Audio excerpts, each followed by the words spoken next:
This is a piece I wrote this summer. I think it was one of Josh's prompts, so once again, thank you, Josh. Right around Memorial Day. I happened to be visiting a friend of mine in D.C. Over Memorial Day weekend, and I went to Arlington. So this is a poem inspired by that, titled Walking in Arlington, in Memorial. Having an hour to spare before my flight home, I stepped off the D.C. Metro at Arlington Cemetery, taking note of the riders who had chosen a similar diversion. A family of bikers. The daughter was wearing a sparkly pink blouse that accompanied her Harley-Davidson camouflage cap. Her father wore an Iron Horse sleeveless shirt, emblazoned with Spitfire skulls and donned a black do-rag that bore, in simple white chiasmic text, all gave some gave all. The fallen can be honored in countless ways. I lost sight of the biker family somewhere in a shuffle to the front gate. Having been disallowed to store my backpack and small suitcase at the visitor center, I snatched a map and plotted my battle plan. I would have only enough time to see the highlights of the cemetery. After I marked my path, I'd never felt more like a tourist. Remembering how I tightened my lips at the onlookers who had come to New Orleans to take pictures of St. Louis Cemetery, how they gawked at the above-ground graves while I held my grandmother's hand and stood in front of her husband's shallowing epitaph. Even our dead attract paparazzi.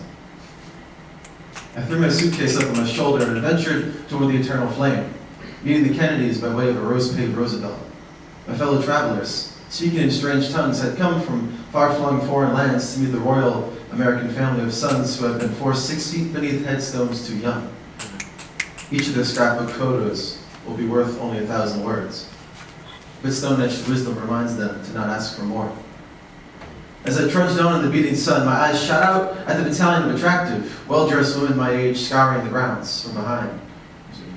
From behind my fake aviators, I averted my reconnaissance eyes when I began wondering how many of them are orphans, how many of them are widows. I lumbered on to the tomb of the unknown soldier, and upon arriving there, realized that, to me, all of these interred men and women were and are unknown soldiers. Despite the brief inscription set in perfect rows of white marble, I know nothing of their lives and family. Nothing of how they served, how they died, whom they left behind, whom they were before being deposited in these rolling knolls.